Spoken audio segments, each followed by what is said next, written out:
Hey everybody, welcome back. I have another video for you. Hope you're all doing well, have greeted the new year in peace and with your family and loved ones. Of course, not every place in the world is able to celebrate in peace. Of course, we talk here all the time about places like Ukraine and elsewhere in Asia and in Africa and elsewhere around the world where peace is at a premium. So we really do need to focus on these things and of course advocating for peace and advocating for the kind of politics that we really with which we really want to imagine a better world. I mean, that's really what this comes down to, not always just picking a geopolitical side and trying to spin it in whatever way you think is appropriate for your side, but rather trying to hold to our principles. This is something we've been talking about, that I've been talking about myself, that I've been talking about with others, both in videos online and just in my own life. But anyway, I want to focus today on a couple of issues that are not directly related to Ukraine, although everything regarding Russia is now, of course, inextricably intertwined with what's going on in Ukraine, Russia's criminal war, etc. But today, I want to talk a little bit about another part of Russia's periphery in Central Asia and in the Caucasus that I think also gives us some insights into the situation with Russia, the situation regionally and internationally, and most especially, I think, what we should be paying attention to in the coming months and years, as everything is going to be fundamentally altered by the decision that the Russians made in February of last year. So I want to begin by talking about the situation with Armenia and Azerbaijan and the ongoing conflict over Nagorno-Karabakh, and more importantly, what is now clearly a conflict between Armenia and Russia, two longtime intimate allies. Those countries have been connected for quite a long time throughout the Soviet period and obviously in the post Soviet period as well. But things are kind of rocky these days between Moscow and Yerevan. And so let's talk a little bit about that. So we have the most recent development is the Prime Minister of Armenia, Pashinyan, who has now refused to host a previously arranged and organized military drill or set of military drills by the Collective Security Treaty Organization, the CSTO, which is more or less Russia's version of NATO, or I guess Russia's lesser regional version of NATO, which incorporates many of the former Soviet republics of Central Asia. So the CSTO, which is the organization that historically is the guarantor of security for Armenia, the CSTO itself has been maybe permanently damaged by what Russia has done in Ukraine. Certainly, its image is deeply problematic, to say the least. So, these military exercises that were supposed to take place in Armenia were going to feature Russia, Armenia, of course, also Belarus, Kazakhstan, Kyrgyzstan, and Tajikistan. Russia, for its part, has made public statements after the announcement of the cancellation of these drills saying that Armenia remains a quote unquote close ally. But of course, embedded in those statements is Russia basically saying, "What the hell, Armenia? How dare you?" You know, I mean, this is, I think the phrasing from one of the Russian officials was that they would ask Armenia to clarify their position. I think we know what that means. Now, what is the root of this? This is the major question for people who don't follow the region and who don't follow this news. It's probably a surprise to you to hear that one of Russia's closest allies is basically now openly saying that it's more or less breaking with Russia, or at least sort of hinting in that direction. Well, this all has to do with the war between Armenia and Azerbaijan over the disputed territory known as Nagorno Karabakh.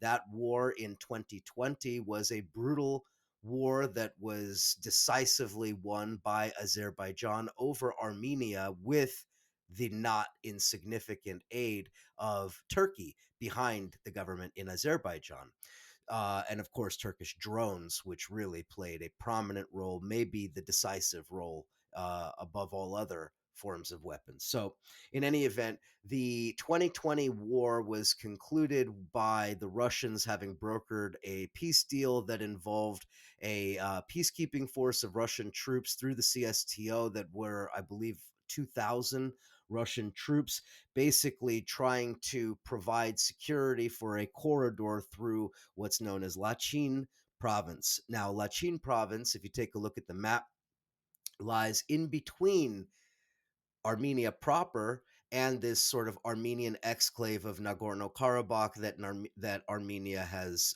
claimed control over for quite a long time.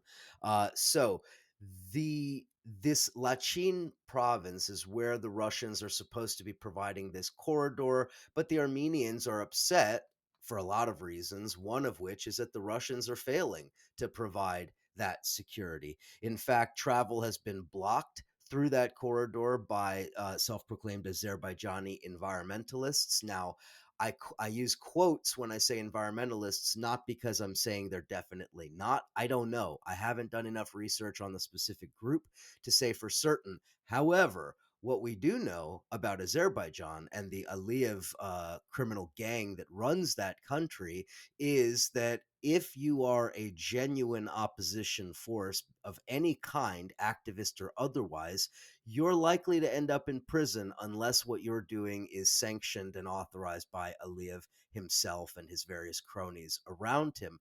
It is a strongman dictatorship in Azerbaijan. Aliyev has a long and infamous record of violation of human rights, etc., from uh, going back to the mid 2000s when Azerbaijan was the darling of Stratfor's, Friedman, and all of these other policy types from Washington who thought Azerbaijan was going to be the energy corridor that was going to save the future of oil and transform the region in the Caspian, etc. Of course, none of that came to fruition. Aliyev has been sort of exposed in the West to be what he is, and ultimately, Azerbaijan has fallen in line as basically a proxy of Turkey, of Erdogan.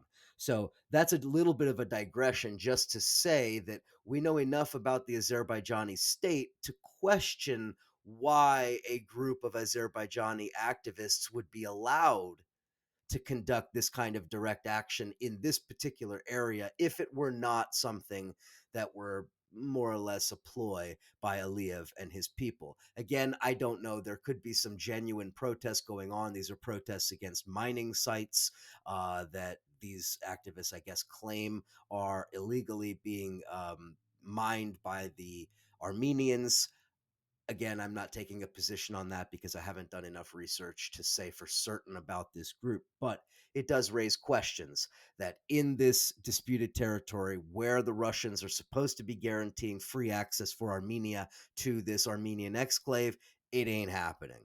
So I think we all know what that means. I think we all know that that means the chances of a new war continue to rise higher and higher and higher, particularly as Armenia gets more and more upset with Russia. Again, as I just mentioned, Azerbaijan came in and decisively backed, excuse me, Turkey came in and decisively backed Azerbaijan, its ally, against Armenia. And when Armenia turned around and looked for its close ally, Russia, the supposed guarantor of its security, Russia was nowhere to be found. Russia had very little interest in getting involved at all in Nagorno Karabakh in 2020 for a host of reasons, not the least of which being the Russians are playing a double game as they try to woo the Azerbaijanis as well as part of the broader geopolitical game of positioning that the Russians are playing with Turkey. Much more on that in a couple of minutes. Anyway, I don't want to digress too far. We have a let's see, a quote directly from Pashinyan, which is, I think, a little inflammatory if I were the Russians. Quote, Russia's military presence in Armenia not only fails to guarantee security, but it raises security threats for Armenia. That's a pretty bold statement from somebody who's running a country that is allegedly deeply connected to Russia and maybe can't survive without Russia's security guarantees.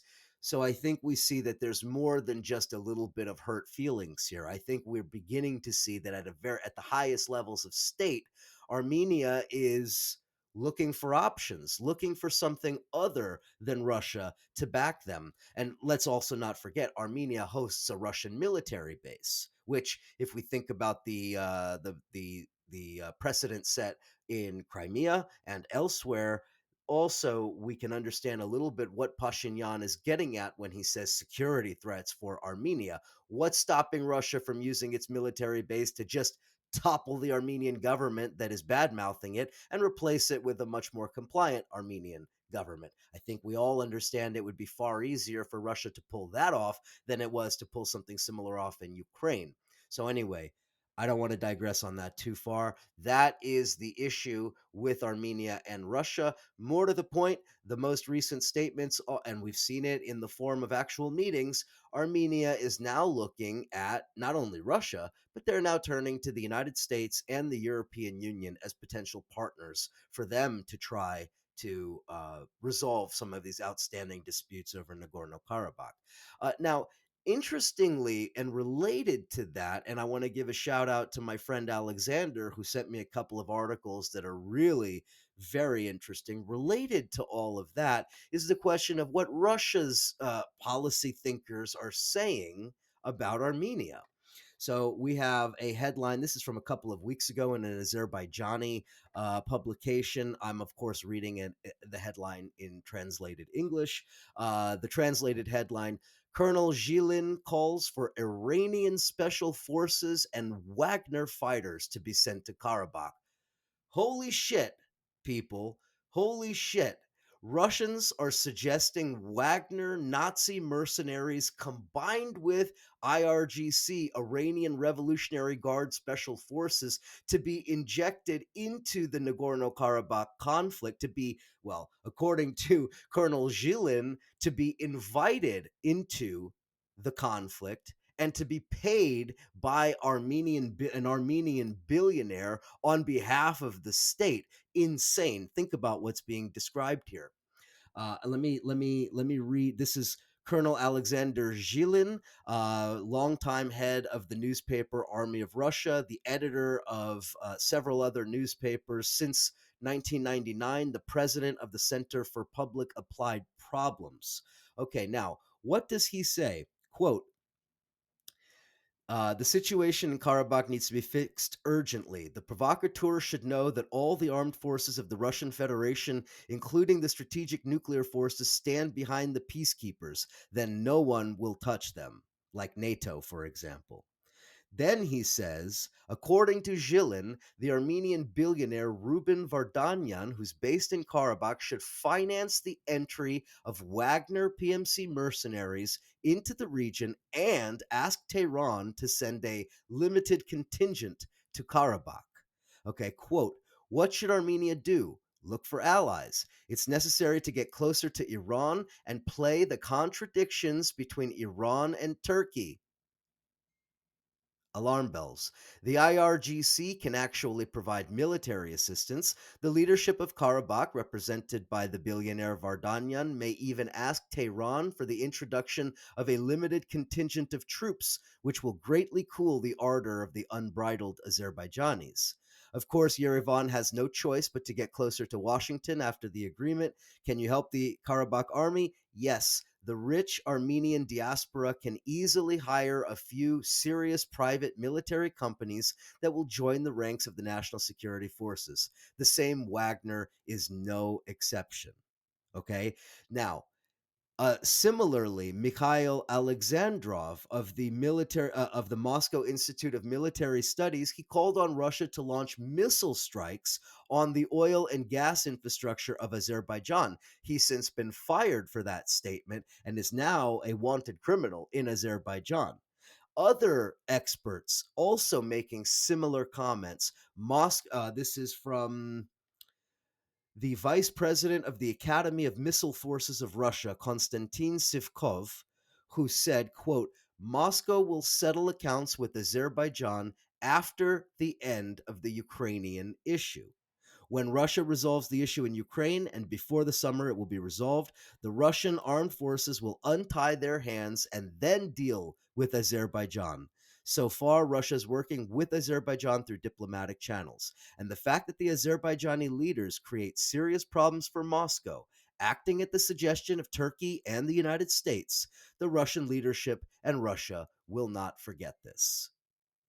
Now, very, very incendiary comments that are being made here. And in fact, like I said, there's already been some blowback for these guys making these comments, but who cares?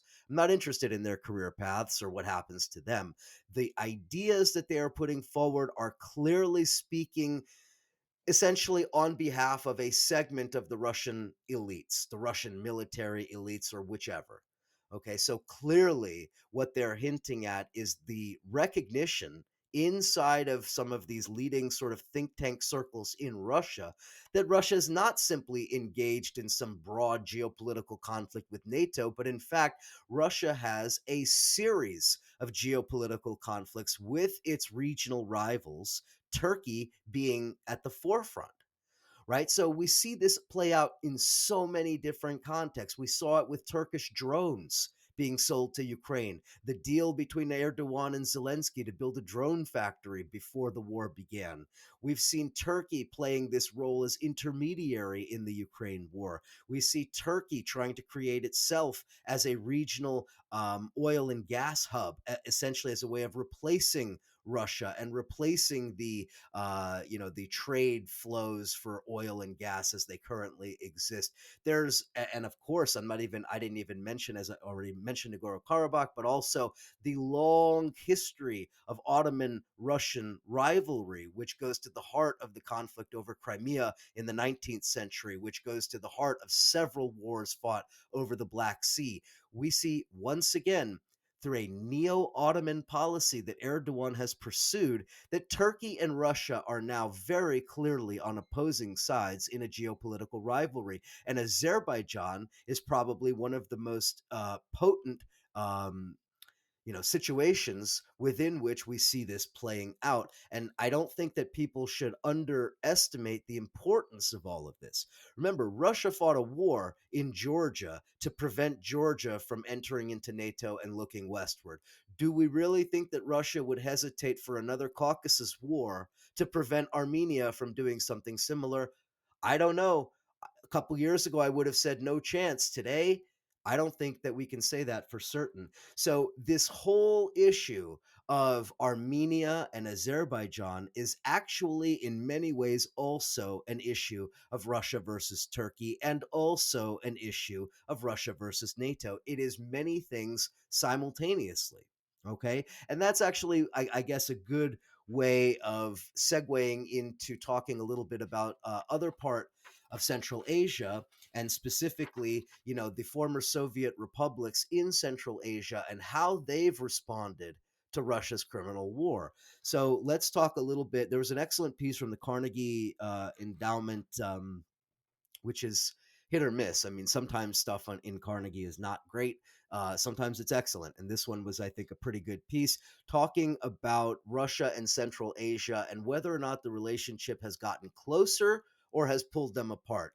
Now, I believe I have to go back and look, but I believe I've already done a couple of videos on this issue, one of which highlighted, I think, an article from Foreign Affairs that I came across in researching for today's video that basically made the argument that the countries of Central Asia, the former Soviet republics, the five big ones, Kazakhstan, Kyrgyzstan, Tajikistan, Uzbekistan, and Turkmenistan, that these countries are pulling away from Russia. Right. It cited many, many pieces of evidence to show how that's happening. Conflicts between Putin and leaders in those countries, conflicts between the relatively low popularity, or I guess I should say relatively low opinion that people in Kazakhstan and elsewhere have of Russia, of Russians who come to their countries and try to be pro-war, etc. Right. So I've talked about that.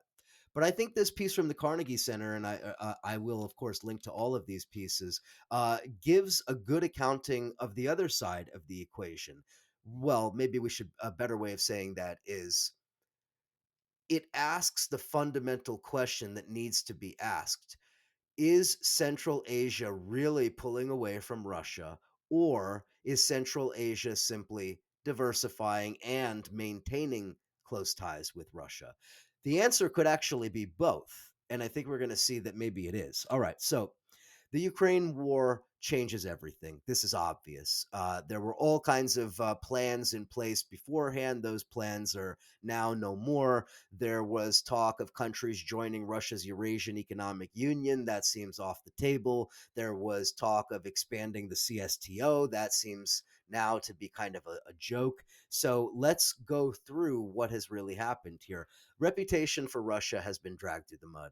Russia already had, enjoyed a sort of complicated place in the thinking of people of this region because, of course, for decades and decades, in the form of the Soviet Union, these were incorporated in the Soviet Union. Prior to that, having been incorporated into the Russian Empire after all the history that I was already talking about, conflict with the Ottomans, etc. We don't have time to get into all of that now.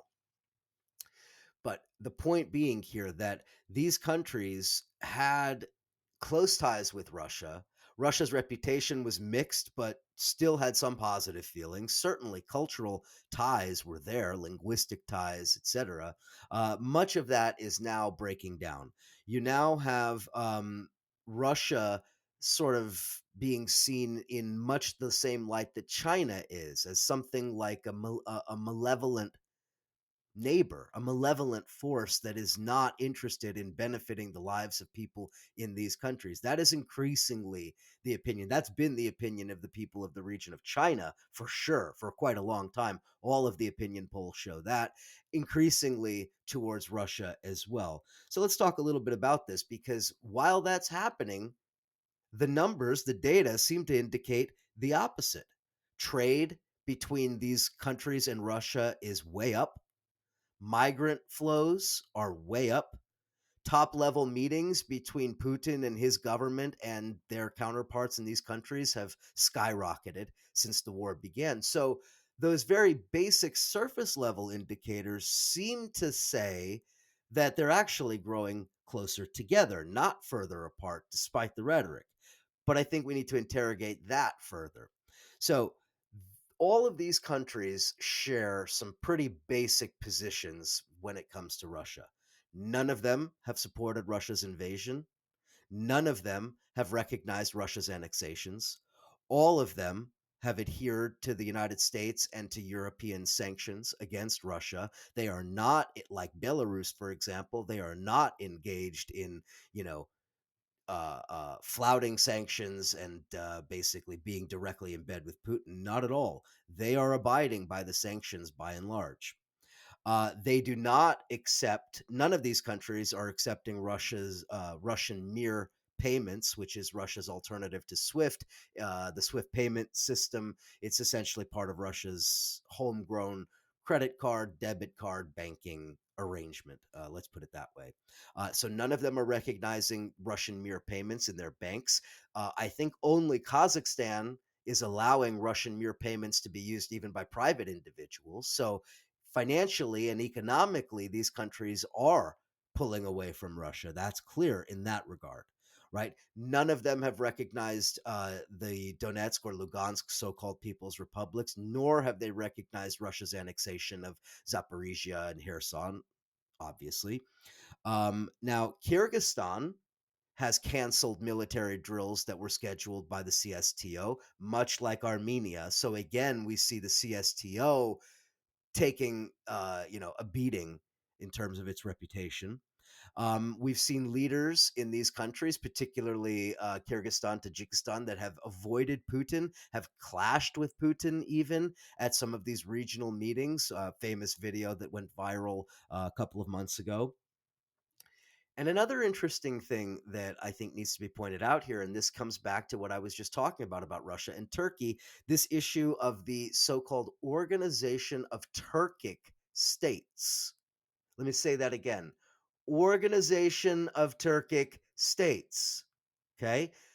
Neo-Ottoman foreign policy from Erdogan. Neo-Ottomanism sees in the former Ottoman Empire, the peoples of the former Ottoman Empire, the Turkic peoples, as belonging within the sphere of influence of Ankara, of Turkey.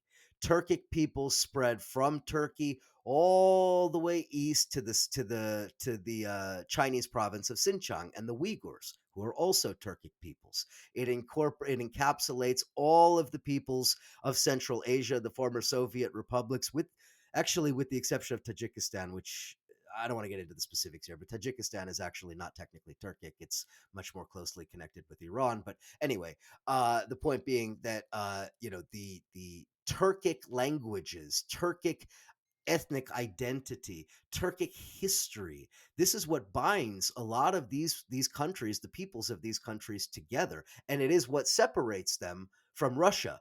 Right? They don't have that shared history with Russia. They have a shared history with Turkey and with the Ottoman Empire. And so, just thinking back to the end of the Soviet Union, when Kazakhstan becomes independent and Kazakhstan is looking to, sort of untether itself to whatever degree it could from some of the colonial vestiges of Russian domination. One of those was to develop a domestic language, a written and spoken language that people of Kazakhstan could use rather than, sort of using Russian as the lingua franca, as had been the case for quite a long time.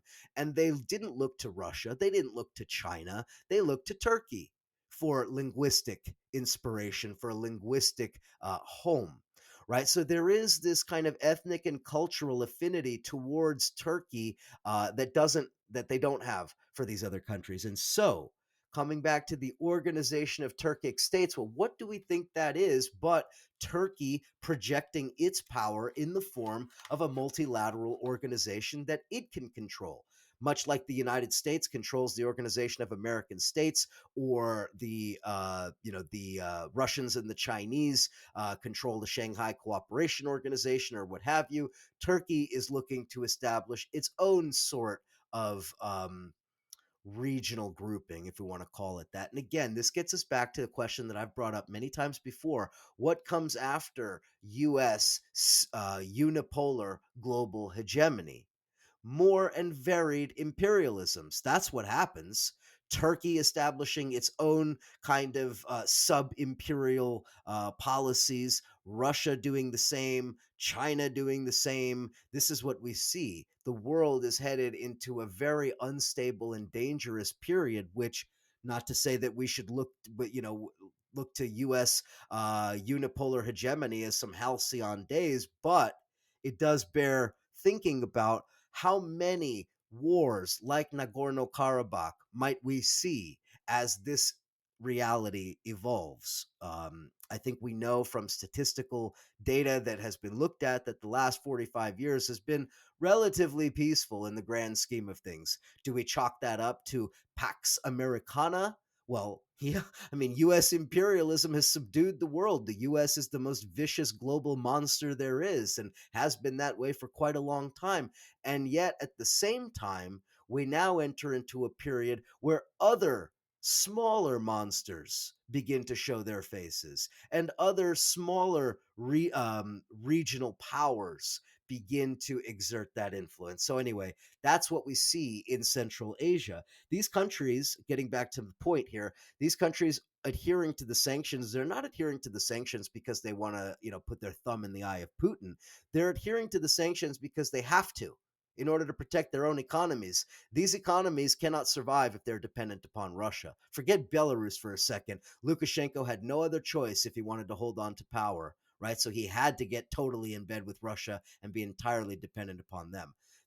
These countries, they do not have that situation. And in fact, the multi-vector, as it's called, multi-vector foreign policies of these countries that have attempted to play to both Russia and to the United States, both to east and to west, that has more or less served them okay. But it's part of the reason why they simply cannot ignore the sanctions, for fear of, well, destroying their own economies and their own governments being toppled. They have to maintain good ties between with the West and with Russia, and Russia's simply not going to be bailing them out. Russia can't.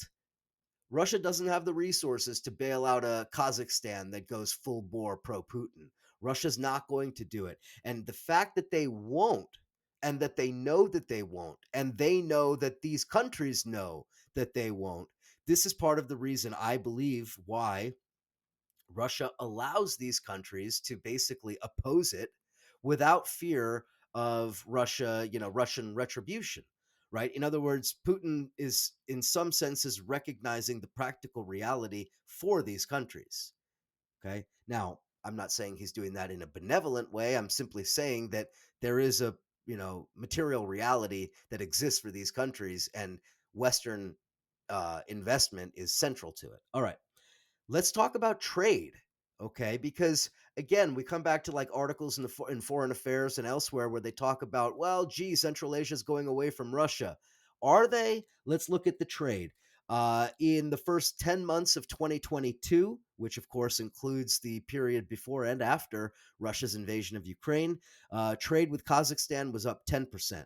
In the first 9 months of 2022, trade with Uzbekistan was up 40%.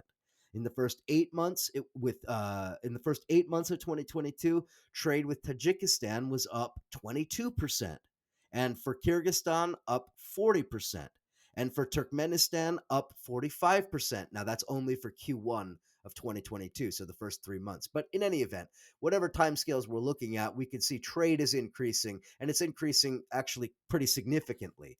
I think that this is probably obvious and probably predictable, right? The fact is, Russia has to have new trade routes and new trade arrangements in order to get around the sanctions, to get away from the sanctions, right? So much of the trade that Russia might have conducted with the West, it no longer can. So now it is forced, obviously, to increase trade with other partners. And I think Central Asia is an obvious one. We see remittances way up.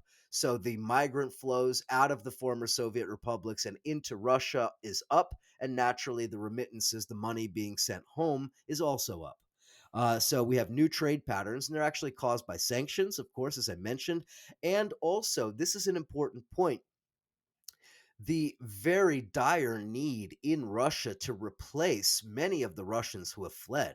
Remember, I did videos going back to the very early parts of the or early days of this war, talking about tens of thousands of IT professionals fleeing Russia, going west or going wherever, right? Tens of thousands of professional, computer programmers, but also engineers and many, many other occupations. That only increased in September when Putin announced the mobilization, and there was a new wave of outflows of human capital out of Russia. So naturally, plenty of vacancies, plenty of work, and desperate need for people to fill those jobs. And I think it looks like, at least from the numbers, that many of those have come from these Central Asian former Soviet republics. Now, I can't say for certain which industries they've gone into primarily. Is it all low skilled work? Are there actually also skilled, educated workers leaving from these countries going to Russia? Somehow I doubt it.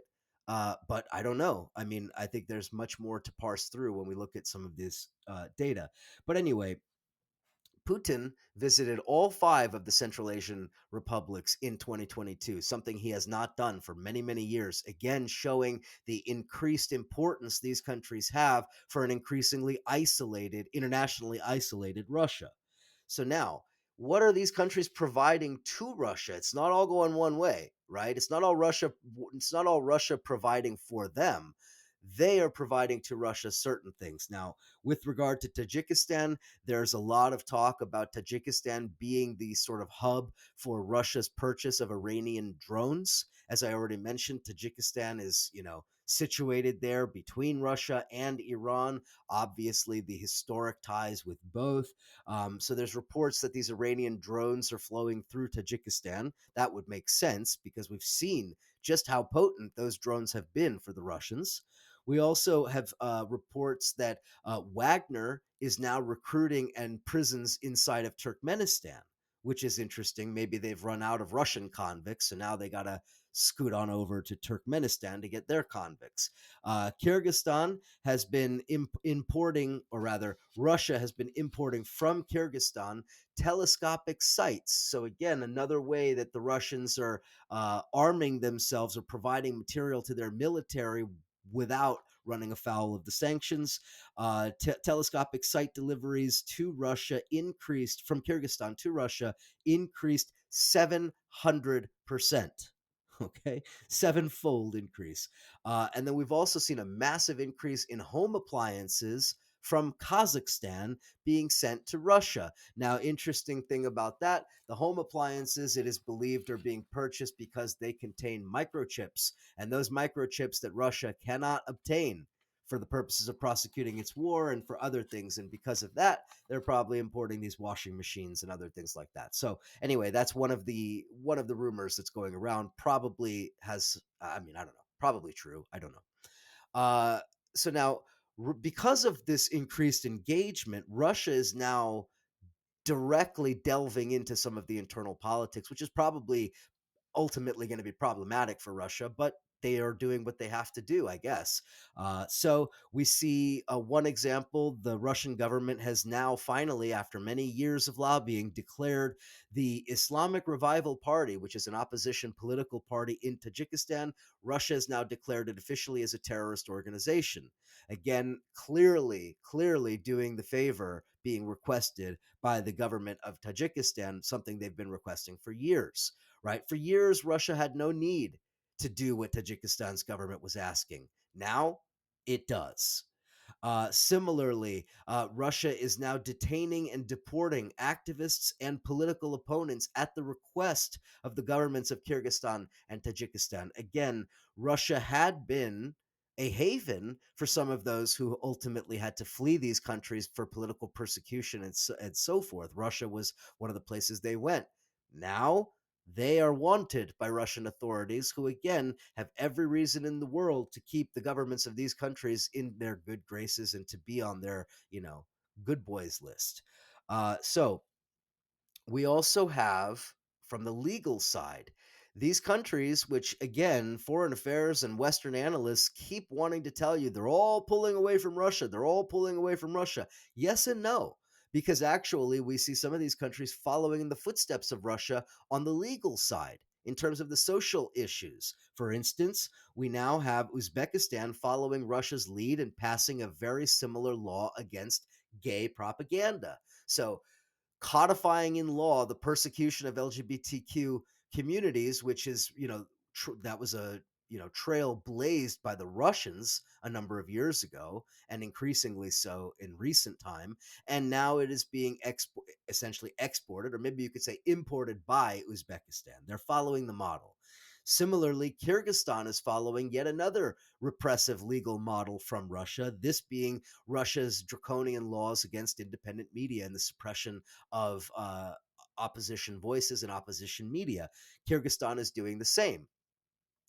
As you can see, these countries, they are much more closely mirroring Russia than they are mirroring the West in terms of human rights, in terms of a lot of these issues. So how can we really say that they're truly pulling away from Russia? I think in some ways they are, and in some ways they aren't, which is again kind of where I began on this issue.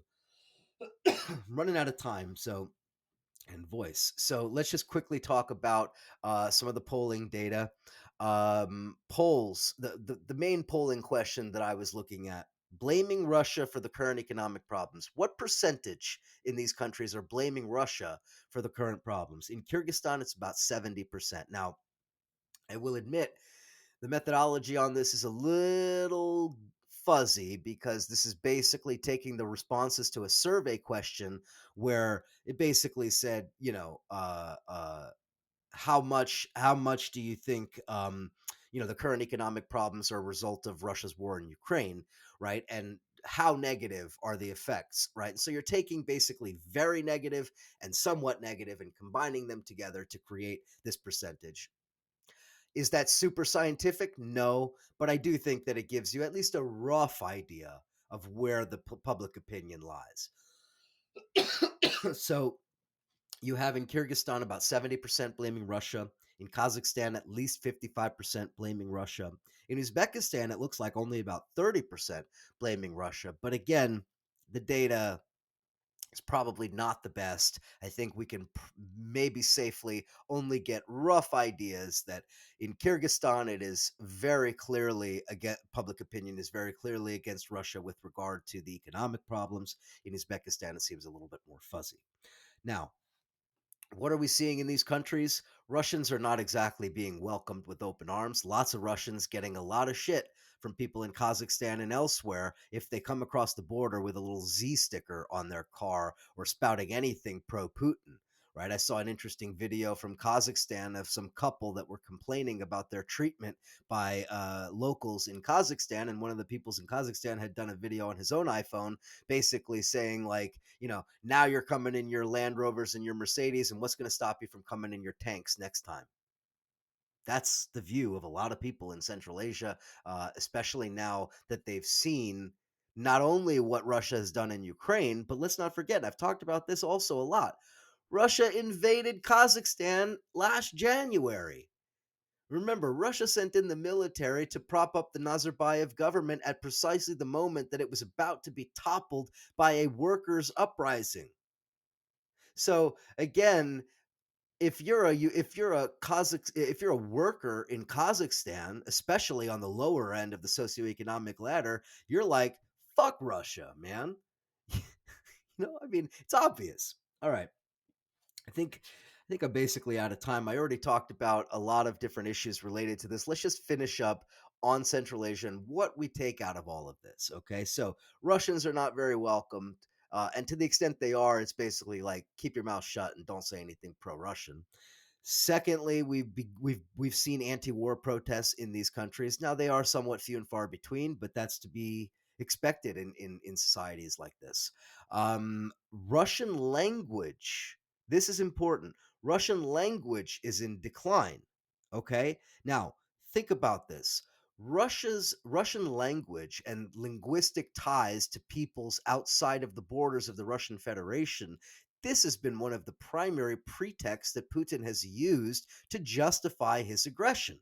This was not only the case in eastern Ukraine, as of course we know, but that was also one of the major justifications for Russia's war on Georgia. Specifically, now it was obviously about Saakashvili, the president at the time, and the desire to join NATO through the Bush administration and all of that. But the pretext that was sold to the people of Russia and to many people internationally was that Russia was protecting Russian speakers in Abkhazia and South Ossetia, two territories that were controlled by Georgia. Okay, so again, the rights of Russian speakers, linguistic connections, linguistic ties, this forms one of the, some of the bedrock of Russia's, imperial revanchist logic. Okay, so the fact that in Kazakhstan they're desperately moving away from Russia, not just in Kazakhstan, I should say, in all of the former republics in Central Asia, moving away from Russian language, well, I think we can see that those minorities, those Russian speaking minorities inside of these countries, are pretty soon going to be on the agenda potentially for another Russian intervention. Now, do I think that Russia is going to invade Kyrgyzstan tomorrow? No. But who knows? They invaded Kazakhstan and then 6 weeks later invaded Ukraine. Very, very, very complicated and unstable times that we're living in. You do need to follow all of these things. This ended up being 45 minutes. What can I tell you? I'm sorry it ran so long, but there's so much to talk about. Turkey, Russia, China, United States, Europe. You have blocks emerging, power blocks, regional groupings, so much happening. You got to pay attention to all of it. That's my phone buzzing, so it's a perfect time to end. Talk to you all again next time. Go over to the Patreon, patreon.com/Eric Draitser. Lots more there. Talk to you soon.